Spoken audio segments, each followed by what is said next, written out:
Con le testimonianze del coordinatore del partenariato e del project manager del progetto Life Resmaris, si conclude il racconto dell'intenso lavoro svolto nell'area marina protetta di Capo Carbonara Villa Simius.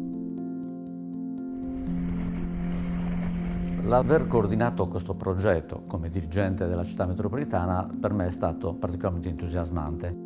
E questo progetto è nato da un cofinanziamento europeo per 1.200.000 euro che fanno parte di un progetto che complessivamente ha un valore di 1.500.000 euro. Il progetto nasce e ha come obiettivo quello della conservazione degli habitat naturali particolarmente delicati, intanto per la presenza umana ma anche per il cambiamento delle condizioni climatiche in generale. Questo progetto Resmaris è partito nel 2014, fa parte di un percorso che abbiamo iniziato già dal 97, quando presentammo il primo Life Providuno, un progetto sulla tutela degli habitat costieri in Sardegna, ma anche appunto in Basilicata e in Campania. Il progetto Resmaris ha voluto essere quindi la continuazione, il proseguo, una sorta di spin-off che soprattutto ha saputo costruire un qualcosa di innovativo perché comunque il programma LIFE finanzia dei progetti che devono avere un contenuto di innovazione rispetto a tutte le altre iniziative appunto che ci sono in ambito ambientale europeo. Quello che Resmaris ha saputo fare attraverso tutte le attività di comunicazione e disseminazione che si sono svolte nell'ambito del progetto Resmaris, abbiamo soprattutto cercato di collegare, di connetterci con le persone. I risultati del progetto sono risultati che ovviamente da un lato possiamo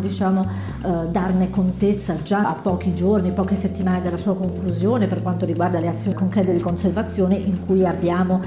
dei risultati concreti da poter misurare, quindi parliamo ad esempio delle azioni di studio, abbiamo i numeri per quanto riguarda i turisti raggiunti, i ragazzi che sono stati coinvolti nelle azioni di educazione ambientale, gli stakeholder che sono stati coinvolti in tavoli tecnici, i gavitelli che sono stati inseriti con l'obiettivo proprio di ridurre l'impatto degli ancoraggi, ma è anche vero che ci sono dei risultati parlando di un progetto che si occupa di conservazione della natura che potranno essere visti nel tempo e che sicuramente nel post-life, che è un'azione che si svolgerà per 5 anni dalla conclusione del progetto e che vedrà quindi impegnato lo stesso team di progetto,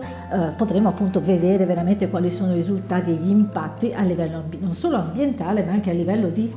percezione, di appropriazione da parte della popolazione della consapevolezza della tutela degli habitat ambientali. L'iniziativa è giunta ormai alla conclusione. I partner che hanno partecipato con noi, voglio sottolineare ancora una volta, sono l'area marina protetta di Capo Carbonara e il Comune di Villa Simius,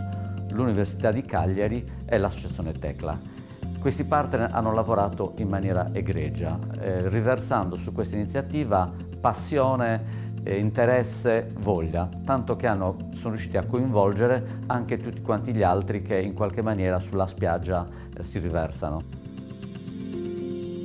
Fieri dell'esperienza maturata e dei risultati ottenuti, guardiamo al futuro con fiducia, consapevoli dell'importanza di tutelare le nostre spiagge e il nostro mare.